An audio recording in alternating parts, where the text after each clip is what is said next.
एक बात कान खोल के सुनो। तुम्हारे पैरालिसिस हो या तुम्हारे मसल पुल हो, हाथ पैर मुड़ गया है और जो तुम ये कह रहे हो कि तुम्हारा उंगली सब मुड़ गया, सीधा चल नहीं पा रहे हो, बेड में पड़े हुए हो, ठीक है। और लेकिन इस कंडीशन पे क्या हुआ है, तुम्हारे कुंडली में शनि नीच का मेष का शनि है, शुक्र नीच का कन्या का शुक्र है, और सबसे बड़ा जो तुम्हारे कुंडली में यहाँ जो नीचस्थ प्लैनेट का अगर गिनती करते हैं, मंगल नीच का पड़ा हुआ है, नीच भंग किसी का भी नहीं हो रहा है, ठीक है। और फिजिकल लेवल पे अष्टम का शनि चंद्रमा से एज ए कन्या राशि, यहाँ तुम विगत इतने साल से कष्ट पाना, दुख पाना, हाथ पैर काम नहीं करना, बेड में पड़े होना, और तुम्हारा जिंदगी इस प्रकार जो पस्त हुआ बैठा हुआ है। और सबसे बड़ा टेंशन ये बात का है कि जिस समय शनि तुम्हारे छठा में आ रहा है, ये छठा का शनि इन गोचर और लग्न का अष्टम का शनि मरण तुल्य पीड़ा का शनि, चोर चपेट एक्सीडेंट का शनि। और जैसे तुम बोल रहे हो कि मैं एक बार रास्ता में गया, एक्सीडेंट हुआ, सारा बॉडी खींच गया, कोलाप्स हो गया, सारा बॉडी उठा के लाया, बड़ा नोचिंग होम में डाला, नोच नोच के सारा तुम्हारा पैसा खा गए। आज के डेट में खाने पीने के लिए भी पैसा नहीं है, और किसी के दया में चल रहे हो, बड़ा भाई खिला रहा है पिला रहा है, और बेड में पड़े हुए हो। और ये अष्टम का मरण तुल्य पीड़ा, चोर चपेट एक्सीडेंट, और उसके बाद जो तुम्हारा एक्सीडेंट हुआ जिसमें हाथ पैर सब मुड़ गया, ऐंठ गया, और जीवन को ट्रांसफर कर दिया, ना नौकरी है, ना पैसा है, ना कमाई है, और उंगली सब मुड़ मुड़ के आज तुम्हारा बॉडी में पड़ा है। और सारे नर्व्स, नस नाड़ी, देखो, नस नाड़ी, नस नाड़ी, नर्व्स, ठीक है, इसका कारक बनता है शनि, ठीक है, ओके। तो ऐसे कंडीशन में, या इसमें तुम बोलेगा फिजिकल लेवल पे हम मालिश कर देंगे। देख भाई, तेरा मेरा स्कूल में बचपन से पढ़े, और बचपन का यार है मेरा, इतना साल, कितना साल हो गया, शायद 20-25 साल के बाद यूट्यूब से देख के बात कर रहा है मेरे से, फेसबुक से देख के बात किया, नहीं, फेसबुक से देख के बात किया, नंबर भी तुम्हारे पास नहीं था और ऊपर से नंबर लेके बात कर रहा है। तो क्योंकि तुम मेरा लंगोटिया यार है, तो तुमको सही एडवाइस सबसे ज़्यादा ही मेरा, मैं सुन के भी मुझे बहुत दुख लगा। और पहला बिंदु बता रहा हूँ, और 100% का बात बता रहा हूँ, सुन लो। बेड में पड़े हो, कुछ नहीं कर सकते हो, मानता हूँ, हाथ पैर नहीं चल रहा है, ना काम कर सकते हो, ना पीपल गज के नीचे जा सकते हो, ना काली माँ के मंदिर में जा सकते हो, ना यज्ञ हवन कर सकते हो, ना माला चला सकते हो, पंगु पंगु होके पड़े हो। देखो, मानता हूं, एक बात बता, नाक चल रहा है कि नहीं, या वो भी बंद हो गया बे? है ना? तो नाक चलाओ, खुद जान जाओ, ठीक है? हाँ, नाक चलाओ, नाक को चलाओगे, क्या होगा इससे, सारे नस नाड़ी ओके हो जाएंगे। जब हम प्राणायाम करते हैं ना, चाहे अनुलोम विलोम करो, चाहे श्वास, सब, अगर तुम्हारा उंगली साथ दे रहा है नाक तक जाके, तो अनुलोम विलोम नाड़ी नाड़ी शोधन का प्राणायाम शुरू करो। लंबा गहरा श्वास अंदर लो, धीरे धीरे करके, मां काली का मंत्र चलेगा, सांसों की माला में, सांसों की माला से।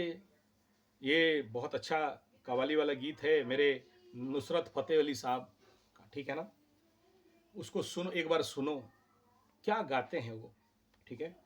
सांसों की माले से, बस, तो तुम्हें हाथ में माला पकड़ने का जरूरत नहीं है, हाँ, सांस को माला बना लो। माँ काली का मंत्र संभव हो तो 24 अक्षरी ले लो, अगर बंगाली आदमी, तुम्ही बांग्ला आदमी, माँ काली तो बंगालों को, बंगाल का माँ है, तो काली माँ का मंत्र बाएं नाक में पहले श्वास छोड़ते छोड़ते लेना, फिर बाएं नाक में लंबा श्वास लेना, फिर नाक को बंद करना, कुंभक रखना, उस कुंभक में फिर माँ काली का मंत्र करना, फिर छोड़ना है, रेचक करना, माँ काली का मंत्र करना। जब ये छोड़ोगे तो उस समय भ्रामरी का नहीं तो ओम का चैंटिंग करते करते छोड़ना है। जैसे श्वास अंदर ले गया और माँ काली का मंत्र कर रहे हो, क्रिम क्रिम वाला जो भी तुम्हारा मंत्र है, मंत्र जानते हो, या यूट्यूब से देख लो, कोई प्रॉब्लम नहीं। बाद में हम पहुंचेंगे तुम्हारे पास जल्दी, बहुत जल्दी। अगर मेरा उधर कार्यक्रम होने वाला है डालमिया में तो मैं पहुंचूंगा जरूर, एक बार देखने के लिए तो आऊँगा। और उसमें भ्रामरी या फिर ओमकार, लंबा श्वास खींच लिया और नाक को बंद करके कुंभक क्या मंत्र कर रहा है, छोटा ओम।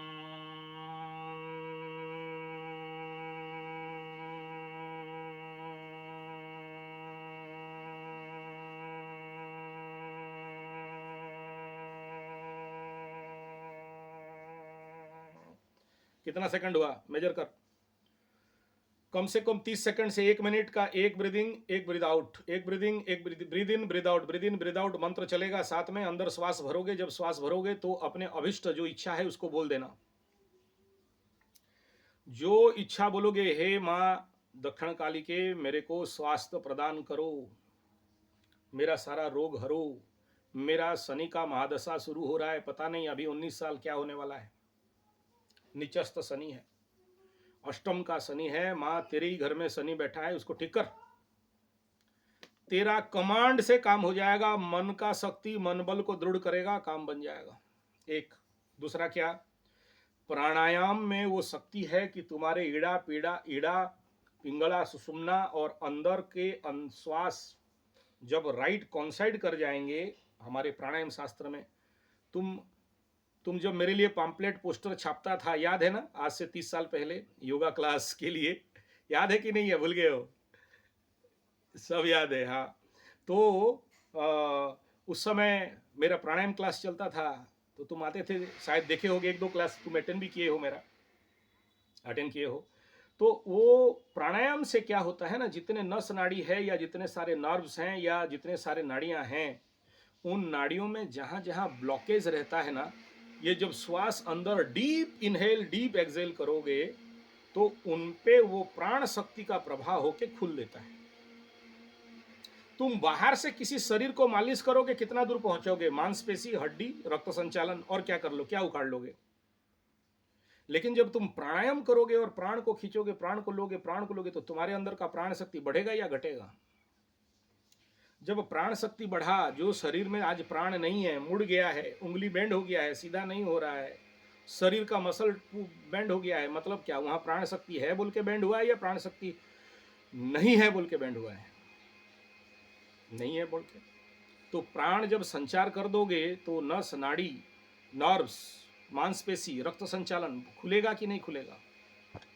तो मेरा बात साइंटिफिकली समझे क्या बोल रहा हूं? हाँ, तो वो करो, ज्यादा नहीं बाबू, 1 महीना में रिजल्ट दिखाई देगा। 6 महीना तक उठ के अगर नहीं चला तो हमको बोलना, हम आ जाएंगे तुम्हारे पास। इतना चैलेंज देते हैं। प्राण शक्ति और मनोशक्ति का जब दोनों उपयोग करोगे और साथ में मंत्र शक्ति का उपयोग करोगे, 3 का कॉम्बिनेशन जब एक साथ होगा तो तुम उठ के खड़े हो जाओगे। और तुम्हें चिंता नहीं करना है, रोग रिपुरण के घर में राहु स्वगृही होके कुंभ राशि में बैठा हुआ है, कन्या राशि से अच्छा है। और इसमें अगर देखो, राहु मीन्स गंदा वायु, ठीक है, और इसको जब तुम प्राण के अंदर प्राण को चलाओगे, इड़ा पिंगला सुषुम्ना का एक्टिवेशन कराओगे, और जब इसमें सही प्राण को भरोगे, तुम्हारे गैस टंकी में जब ऑक्सीजन टैंक चैम्बर में जब ऑक्सीजन भरेगा तो तुम्हारे बैठे बैठे खटिया में पड़े पड़े जितने भी नस नाड़ी में गंदा रक्त प्रवाह है वो सब शुद्ध होने लगेंगे, प्राण का संचार होने लगेगा, ऊर्जा बढ़ने लगेगा, ताकत बढ़ने लगेगा, तो ऑटोमेटिक उठ के बैठोगे। और अभी मैं तुम्हें कहूं कि चलो तुम अग्निहोत्र करो, तो अग्निहोत्र करने के लिए अभी खर्चा चाहिए। अभी तो मैं कहूंगा कि काली यज्ञ करो, खर्चा चाहिए। अभी कहूंगा नवग्रह शांति यज्ञ करो, खाने के लिए नहीं, तुम्हारे पास भाई से खाते हो, तुमको कहां से कराएंगे यार? तो जो नहीं है, जो चीज 100% काम देगा, ऐसे सोच समझ के तुम्हें रेमेडी देना है ना बाबू। तुमको ऐसे रेमेडी दें जहां तुम कर नहीं पाओगे। अभी बोलेंगे जा पिपलगंज में घूम, चल, खटिया से उठ नहीं पाता है, बोलेंगे तुमको घूम, कहां से घूमेगा। तो जो अभी के लिए इंपॉर्टेंट है वो करो। अभी मालिश के चक्कर में बता कौन आएगा। जो बीमार आदमी होता है, जो पैरालिसिस वाला आदमी होता है, आदमी उसका मुंह में मुत्ता तक नहीं है, 2-4 दिन आह चूचू करता है, 2-4 दिन पास में आके दुख दुख संभालता है, चौथा दिन बुलाओगे तो भी अरे जाने से काम करने बोलेगा, उठाएगा, मुतवाएगा, हगवाएगा, कौन करेगा बोल के पास आएगा नहीं। वही बात है। तो अभी तुम्हारे हाथ में, अपना हाथ जगन्नाथ, ठीक है। तो खुद से ये करो, रिजल्ट पक्का होगा, चैलेंज है, गारंटी है, ठीक है। और इतने साल के बाद मेरे से बात कर रहे हो, बड़ा मेरे को प्रसन्न हुआ, लेकिन तेरा हाल देख के बड़ा दुख हुआ। और चलो धन्यवाद इस फेसबुक का और यूट्यूब का कि तुम्हें इतना साल के बाद इतने दूर से मुझे जोड़ दिया दोबारा, अच्छा लगा। तुमको शांति मिल गया मेरे से बात करके, बहुत शांति होगा और बहुत कुछ अच्छा होगा। कन्या राशि का छठा में शनि गया है, डबल एनर्जी मिलेगा। वहां तुम्हारे छठा में राहु बैठा है, उसके ऊपर शनि बैठा है, जरूर थोड़ा उथल पुथल कराएगा, प्रॉब्लम करवाएगा, लेकिन याद रखना समाधान का समय आ गया। नहीं तो सोचो 27 साल में तेरा मेरा बातचीत नहीं हुआ, 27 साल के बाद आज बात कर रहे हो, तो काम होगा, आचार्य संजय कह रहा है, ठीक है, हो जाएगा, डोंट वरी, हैव पेशेंस और लड़ो, ठीक है। और मैं तुम्हारे लिए जितना बन पड़ेगा प्रार्थना जरूर करूंगा, ठीक है। हाँ, ओके ओके, मैं जरूर आऊंगा बाबा, अगर उधर जाता हूं और अभी अगर प्रोग्राम होगा तो मैं जरूर तुम्हें भेंटने के लिए आऊंगा, ठीक है। Okay, thank you.